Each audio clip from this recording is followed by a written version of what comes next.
2024 लोकसभा चुनाव में करीब एक साल का समय बचा हुआ है।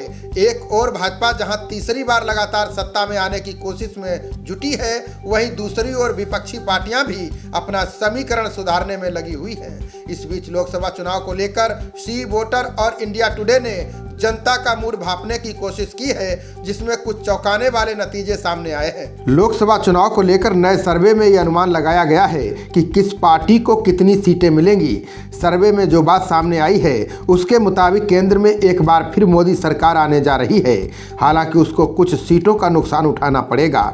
वहीं भारत जोड़ो यात्रा से कांग्रेस को कुछ फायदा होता दिखाई दे रहा है, लेकिन अब भी वो दहाई के आंकड़े तक ही सीमित होती दिखाई दे रही है। सर्वे में कुछ राज्य ऐसे भी हैं जिसमें पिछली बार के मुकाबले इस बार भाजपा को फायदा होता दिख रहा है। हालांकि कुछ राज्यों में भाजपा को नुकसान होने की संभावना है।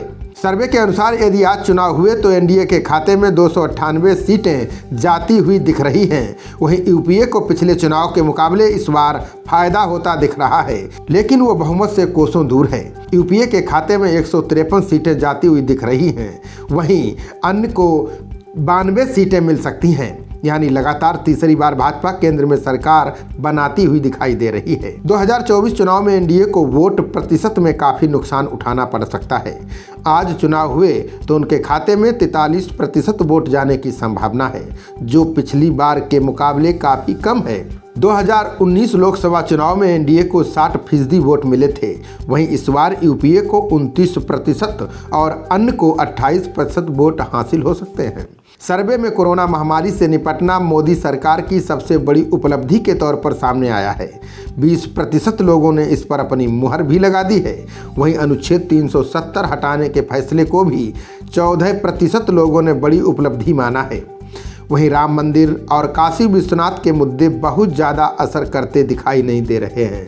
केवल 11% लोगों ने ही इसे मोदी सरकार की उपलब्धि माना है।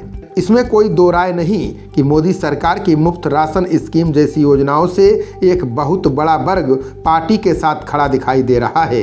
ये तमाम चीज़ें भाजपा के लिए प्लस पॉइंट कही जा सकती हैं। सर्वे में ये सवाल पूछा गया था कि मोदी सरकार की सबसे बड़ी नाकामी क्या है। इस सवाल पर 25% लोगों ने महंगाई को सरकार की सबसे बड़ी नाकामी बताया है। वहीं बेरोजगारी के मुद्दे पर 17% लोगों ने नाकामी के रूप में मुहर लगाई है। कोरोना से निपटने को 8% और आर्थिक विकास को 6% लोगों ने सरकार की सबसे बड़ी नाकामी बताया है।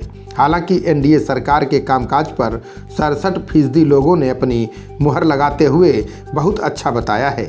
इस दौरान 18% लोगों को सरकार का कामकाज पसंद नहीं आया।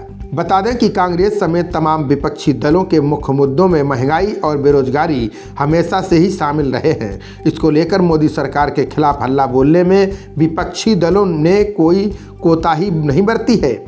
कांग्रेस और अन्य सियासी दल यही उम्मीद लगाए बैठे हैं कि महंगाई और बेरोजगारी का मुद्दा लोकसभा चुनाव में हावी रहेगा, जो मोदी सरकार के लिए कमज़ोर कड़ी साबित होगी। इसी आधार पर उन्हें उम्मीद है कि 2024 में बीजेपी के साथ खेला हो सकता है। खबरों का सिलसिला जारी रहेगा। देखते रहिए जनप्रवाद। नमस्कार।